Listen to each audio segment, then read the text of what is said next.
Well, I've got this down to a right science. I'm just going to take you through the whole thing, okay? This is what I do to each side. I cut off the bottom, and then I cut off the sleeve, and then I cut off the side. So it disconnects the shirt. Then I unbutton it, and then I'll put that sleeve in there. And I used to just pin it all up, and then I decided I didn't want to do that anymore. So now what I do is I just pin the top and the two sides, because that's where I'm going to get started, okay? Now, I cut off the collar next, and I open it up and take out any kind of scratch material that might be there. And then I go through and I take the bottom and I trim it up so it's thin enough to be in the collar. Okay, now I love stiffing this collar. This is such a neat trick, and I'm just so thankful when I learned how to rollerblade that collar off instead of having to rip the seams. I mean, when you are a seamstress like me, you have to find the tricks, and I have found the trick. Okay, so rollerblade it, cut it off. That, and I just pretty much rollerblade everything, and it may not be called rollerblading, I don't know, but I'm going to call it rollerblading anyway.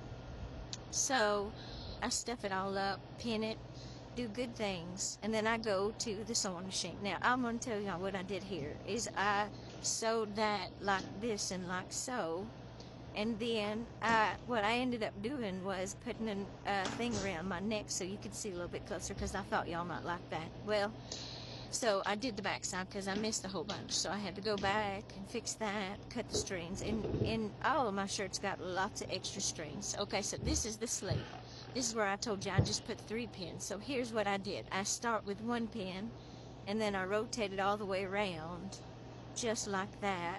And then when I get to the end, I pull them together, and this is how I sew down the side. I just no measuring, just real haphazard like, okay? I get down there and I do the back stitch. Now, here's where I put that thing around my neck, and I'm telling you what, it went downhill from here. I mean, I messed up because I was so worried about this thing on my neck, but you can see up close and see how I did it. And I thought, I'll just do this for you all because y'all will love it.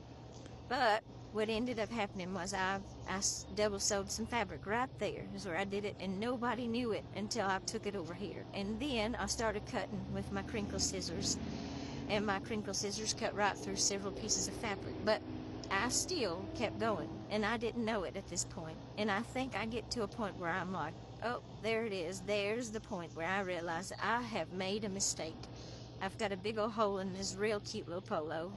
And so I decided, you know what, I'm just going to sew from the top and cut it off.